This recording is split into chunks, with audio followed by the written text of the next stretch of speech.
Creo que los 100 primeros días no han sido de ninguna manera,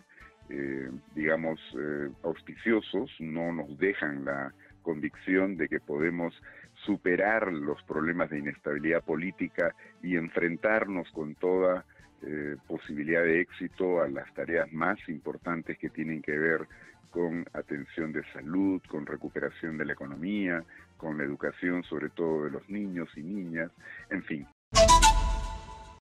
Nosotros nos vamos a ir a una entrevista vía Zoom. Me dirás, Álvaro, si ya tenemos a nuestro invitado a una entrevista vía Zoom con Walter Albán. Él ha sido, como ustedes saben, ex defensor del pueblo y también ha sido ministro del Interior. Bienvenido, señor Albán. Muy buenos días, Karina. Gracias por la invitación. Muy buenos días. Es un enlace telefónico. Yo lo presentaba vía Zoom. Disculpe. Sí, escuchaba. Muy bien. Bueno, yo quisiera saber a usted qué le ha parecido este balance de los 100 primeros días. Voy a empezar con la pregunta que le he hecho a todo nuestro público. ¿Malo o bueno? Si hubiera que escoger entre eso, yo diría que más bien malo, en todo caso opaco, porque creo que hay otros asuntos bastante relevantes en este momento en la coyuntura política que dependen en buena medida del presidente de la República y que se esperaría que los haya resuelto antes de entrar a discursos de esa naturaleza. Estos 100 primeros días no pueden haber sido buenos habiendo tenido durante tanto tiempo un gabinete presidido por el señor Bellido, ¿no? Creo que, bueno, ha sido evidente la inodeidad de esta persona y además de varios de los miembros del gabinete que lo acompañaban. Esto que se creía podría haber sido resuelto de alguna manera con la designación de la primera ministra, la señora Mirta Vázquez. No ha sido así, pues porque como se ha podido apreciar, hay varios ministros, bueno, algunos ya por suerte han dejado la cartera, pero hay varios casos en los que los cuestionamientos son realmente de fondo y eso tiene mucho que ver con decisiones o indecisiones del presidente de la República. Creo que los 100 primeros días no han sido de ninguna manera,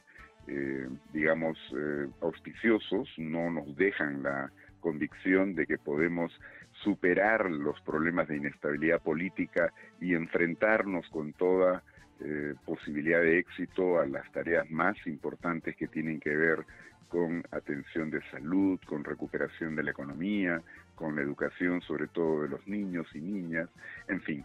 Creo que hay mucho todavía por hacer. Hay cosas que se podrían reconocer, pero no son las dominantes, ¿no? Lo dominante en este momento es la incertidumbre y la inestabilidad en la que nos encontramos frente a un Congreso que tampoco puede ser aplaudido por una actuación no solo regular, sino deficiente, diría yo, en varios aspectos. Muy bien, justamente por ahí va mi segunda pregunta. El Congreso también ha tenido su parte. Nadie puede aplaudir lo que ha hecho el Congreso de la República. Es más, ni siquiera la bancada oficialista, que en un momento determinante, que era el voto de confianza, se partió por la mitad y le dio la espalda, la parte más radical de Perú Libre. Pero si ponemos en una balanza de quiénes han sido los errores más dramáticos en estos 100 primeros días de gobierno, ¿del Congreso de la República o del mismo Ejecutivo? Yo los repartiría por igual, la verdad, porque es como un partido entre malos jugadores, ¿no? ¿Quién hierra más? El Congreso, para señalar también las cosas que me parecen más preocupantes, no está actuando de una forma en la que pueda generar confianza en ningún campo. Han ingresado cantidad de personas, ¿no es cierto?, contratadas que no se requerirían porque no había que burocratizar más ni elevar los gastos o los costos de del Parlamento, y claramente no han ingresado pues por méritos, por idoneidad, por ser gente que va a aportarle a la ejecutoria de los congresistas, sino más bien parecen pagos de campaña, ¿no? De favor. De favor. Se han dado cargos a gente que o fue congresista o postuló y no logró ser elegida y entonces les dan un puesto en el Congreso. Por otro lado, estamos ya bastante escaldados de cosas como la designación de personas que tampoco tienen idoneidad para otros cargos de confianza, para crear comisiones absurdas. Bueno, varias de las comisiones que se han creado no tienen pies ni cabeza y sin embargo van a demandar gastos, costos. No se ha aprobado nada interesante a nivel legislativo y por el contrario lo que se produce es más bien una suerte de inoperancia para ejercer eficientemente los mecanismos de control que sí se han establecido en la Constitución, como por ejemplo las interpelaciones adecuadas, las censuras que eventualmente pudieran tener lugar, ¿no? Y más bien se ronronea todo el rato sobre la posibilidad de una vacancia que no hace sino generar todavía más inestabilidad. Y por el lado del Ejecutivo da la impresión pues que el presidente no termina de aprender que las decisiones no se pueden postergar indefinidamente, ¿no? Entonces, la situación que estamos atravesando ahora con defensa es un ejemplo. Entonces, ¿usted cree que el Congreso de la República sí ha debido actuar con más firmeza en cuanto a ministros que no deben estar en el cargo, interpelarlos, censurarlos y punto? Por más que desde el Ejecutivo se diga que esto es un plan para la vacancia y no, como usted dice, ir ahí con el rum de que la vacancia, un tire y jale, sino actuar como dicen los mecanismos constitucionales. Claro, el Congreso se abocó más bien a primero tratar de resolver esta cuestión tan delicada de la vacancia, perdón, de la cuestión de confianza por un lado y la vacancia por el otro, tal como estamos en este momento en el país. Lo que ha quedado claro es que ese es un balance que no está adecuadamente regulado y que por tanto habría que ir, por lo menos en este aspecto, probablemente una reforma constitucional. ¿Qué es lo que han hecho? Han modificado el reglamento del Congreso para ellos sí darse la posibilidad de descalificar algunos eventuales, ¿no?, planteamientos de cuestión de confianza por parte del Ejecutivo, pero ellos no tocan la cuestión de la vacancia para poderla ejercer solamente en función de votos cuando saben perfectamente que eso no es lo que corresponde, ¿no? Entonces, una norma inconstitucional y ahora querían ver la manera de cuanto antes asegurarse el respaldo en el Tribunal Constitucional, acelerando un proceso que nació mal porque no generaba la confianza para que se presenten las mejores personas. Creo que eso se puede corregir todavía. Han habido algunos, por lo menos algunos de los congresistas que están aquí involucrados tratando de enmendar un poco este asunto y que por lo menos en el camino haya la posibilidad de confiar en que el resultado sea un resultado positivo, ojalá, pero no han dado los pasos necesarios desde un primer momento, ¿no? Pero lo que no me ha quedado muy claro es el concepto que usted me ha dicho. Usted me ha dicho que en vez de estar masticando el tema de la vacancia, es que ellos en realidad, cuando sea necesario y se tenga que censurar a un ministro que hace mal su trabajo, que se censure, que se interpele y se censure. Punto. Por supuesto, pero yo también critico que se le haya dado la confianza al gabinete Bellido. Yo creo que era un gabinete que claramente no reunía las condiciones y sin embargo, inexplicablemente el Congreso le dio la confianza, ¿no es cierto? Y eso ha derivado en que hayamos tenido que pasar por una serie de situaciones difíciles, ¿no?, que se han ido presentando durante la gestión de ese gabinete y problemas que se derivan también de ese momento. En consecuencia, me da la impresión de que falta un poquito de seriedad, de madurez, de poner de por medio el interés del país y no los apetitos personales o los intereses de algunas organizaciones por delante, ¿no? Muy bien, usted también ha sido ministro del Interior y si no me equivoco, fue ministro del Interior durante el gobierno de Ollanta Humala. Sí. Muy bien, entonces aquí hay un tema que ha causado relevancia y ha sido la designación de Ricardo Soberón Garrido en el puesto de la presidenta ejecutivo de Devida. Yo no sé si calzó o si fue durante su periodo de cuando usted estaba en el Ministerio del Interior, porque también ha sido durante el gobierno de Ollanta Humala.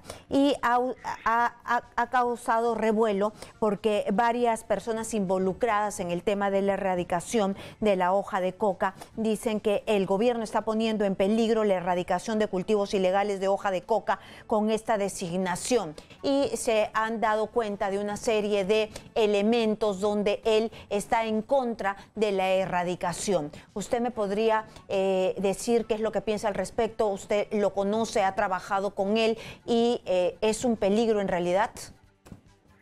No, yo estoy seguro que no es un peligro. Yo he trabajado con él, pero no durante el gobierno ni la gestión del presidente Humala, sino él trabajó conmigo en la Comisión Andina de Juristas hace ya muchos años. Estamos hablando de los primeros años de los 90, ¿no? Es una persona muy preparada, conoce de todos los asuntos vinculados al sector, a la cuestión de la hoja de coca.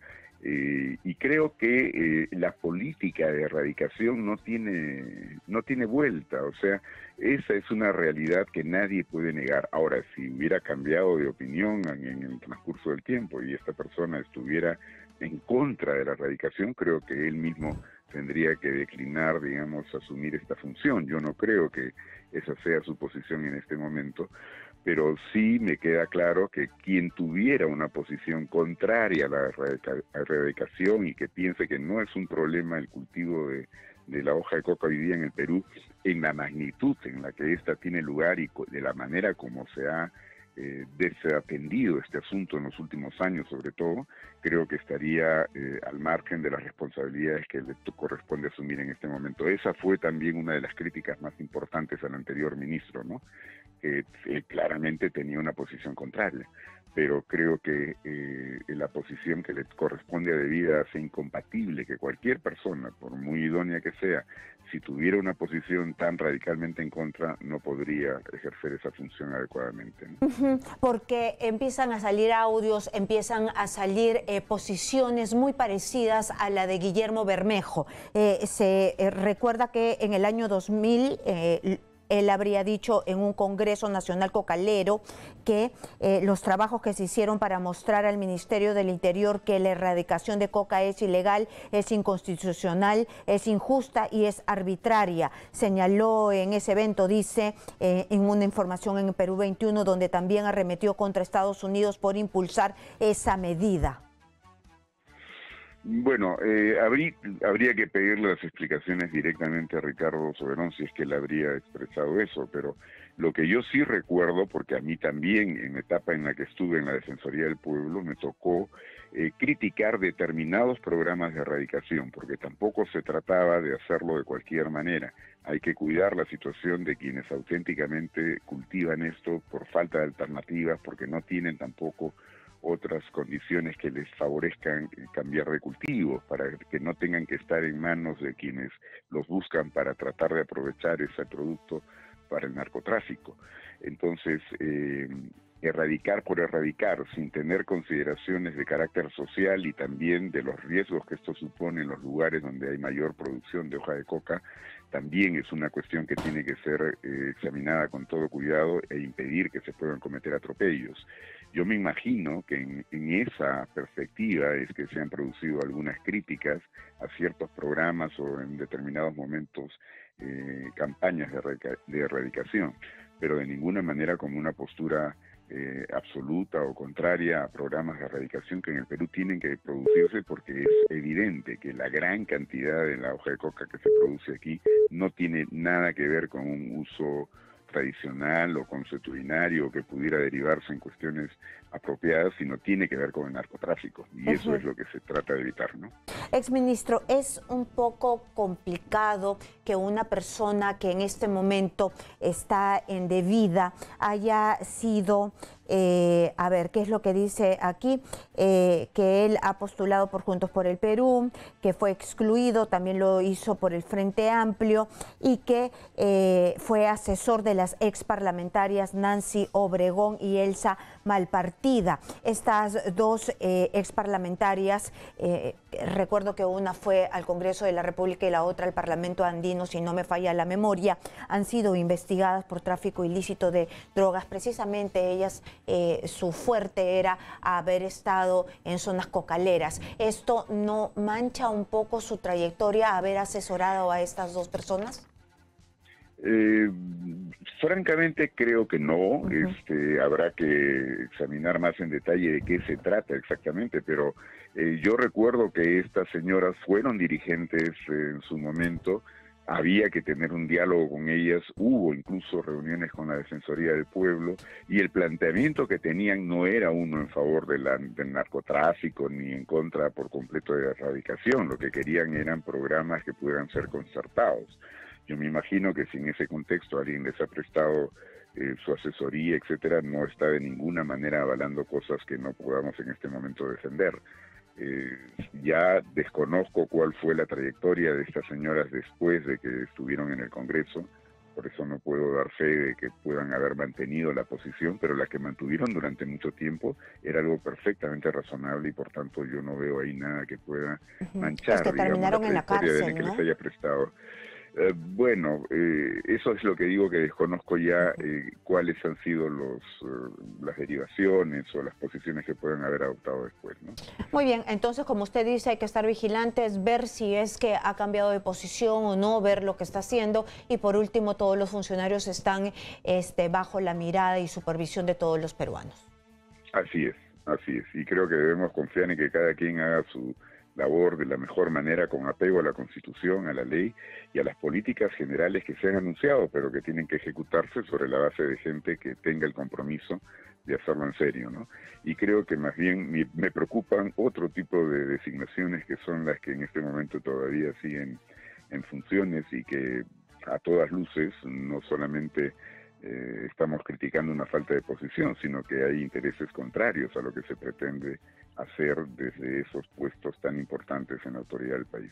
¿Cómo qué? ¿Cómo en dónde? Yo me imagino, lo primero que me viene a la mente es el MTC, es el tema de la... Por supuesto, lo que han anunciado de esos audios que han salido del ministro de Transportes y Comunicaciones me parecen terribles, ¿no? O sea, lo que se está ahí anunciando es que va a haber una contrarreforma en lo poco que se ha podido avanzar a nivel de la cuestión de tránsito.